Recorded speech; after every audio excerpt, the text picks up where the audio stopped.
The brake to land. Sometimes called the fleet brake or the overhead brake, it was designed to provide a high-speed approach to an airfield with minimum exposure to enemy fire, as well as a quick and efficient way of recovering combat aircraft. For the instrument portion of your flight evaluation, you will be expected to perform the brake per the guidance outlined in this video. The beginning of the approach starts at the entry point, or initial. For the initial, you are expected to fly at an altitude of 800 feet at an airspeed of 400 knots. Your runway alignment should be offset to the opposite side of the brake direction. This is usually accomplished by lining up with the adjacent taxiway of the runway in use. Next is the brake, or braking turn. It is designed to both slow the aircraft in preparation of landing, in addition to establishing the pilot on the downwind leg of the landing pattern. The brake is performed by completing a level 180-degree turn in the opposite direction of the tower. Upon commencing the brake turn, throttle is reduced to idle and the air brake is deployed. As a rule of thumb, the amount of G required in the turn is approximately 1% of the airspeed.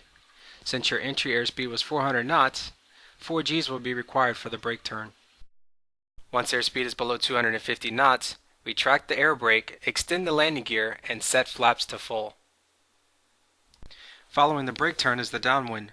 The downwind heading is the opposite, or 180 degrees of the final approach heading. Once established on the downwind leg, descend to 600 feet and slow to a speed of approximately 145 knots. The on-speed indicator, or amber donut, located on the angle of attack indexer, can also be used as a speed reference throughout the rest of the approach.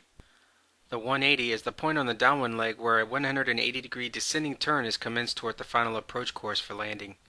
Upon initiating the 180-degree turn, communicate to the tower your position and intentions. Along with your call sign, you will be expected to transmit, at the 180, 3 down and locked, full stop.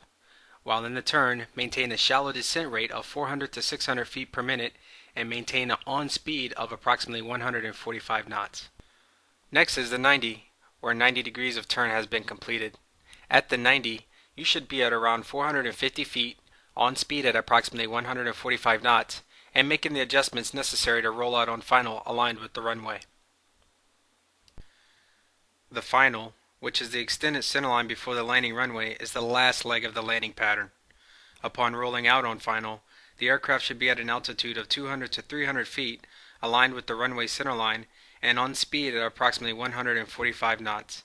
The glide path for this approach is 3 degrees until touchdown. Last is the touchdown. Unlike most aircraft, the F-18 does not require a landing flare in order to land safely. Simply maintain the established approach attitude until touchdown. Immediately after touching down, bring the throttle to idle, allow the nose wheel to drop to the runway, and maintain runway centerline. Allow the aircraft to decelerate below 100 knots before applying the wheel brakes.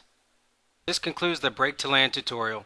If you have any additional questions, feel free to contact any of the team members at www.fsxblueangels.com.